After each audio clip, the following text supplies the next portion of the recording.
नमस्कार मंडळी, मी प्रतिमाज किचनमध्ये तुम्हा सर्वांचं मनापासून स्वागत करते। आज आपण पाहणार आहोत शेपूची भाजी। अगदी पारंपरिक पद्धतीने आणि खूप सोप्या पद्धतीने मी तुम्हाला करून दाखवणार आहे।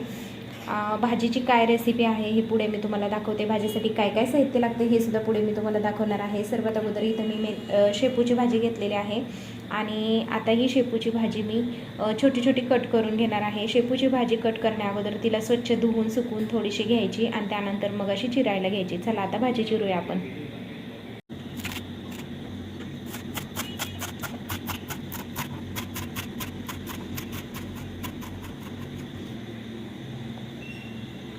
तर आता शेपूच्या भाजीसाठी हिरवी मिरची टाकणार आहे। मी फक्त हिरवी मिरची टाकणार आहे।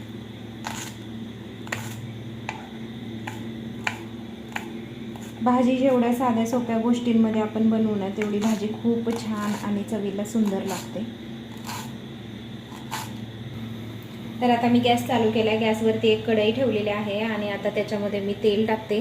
तर शेपूच्या भाजीसाठी इथं मी शेंगदाणे तेलाचा वापर करणार आहे। शेंगदाणे तेलामध्ये शेपूची भाजी केलेली खूप छान आणि चविष्ट लागते।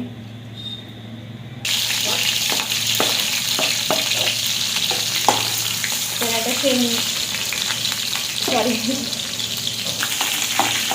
मिरची छान आता तळली गेली आहे। आता मिरचीमध्ये डिरेक्टली लगेच ही भाजी टाकते मी।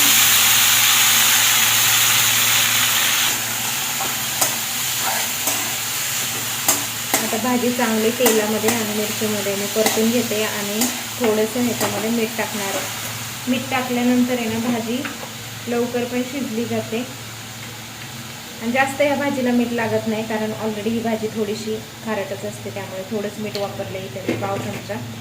आणि ह्याच्यामध्ये आता आपण आहे ना मुगाची डाळ टाकणार आहोत। तांदळाची कणी वगैरे तसलं काहीच टाकणार नाही आहोत, फक्त मुगाची डाळ टाकून भाजी शिजवून घेणार आहे।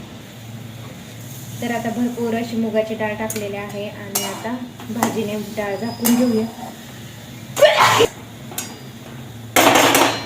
आणि आता ह्याच्यावरती आपण एक झाकण ठेवून भाजी शिजवून घेऊया। तर आता ना भाजी शिजली का आपण बघूया। झाकण काढून घेते आता मी भाजीवरचं। भाजीतलं सगळं पाणी आटलेलं आहे आणि भाजी पण छान शिजली। तुम्ही बघू शकता डाळ सुद्धा खूप छान शिजली, तिला असा गोल्डन ब्राऊन कलर आलाय। आता आपली भाजी तयार झालेली आहे, तुम्ही बघू शकताय मस्त झाली भाजी।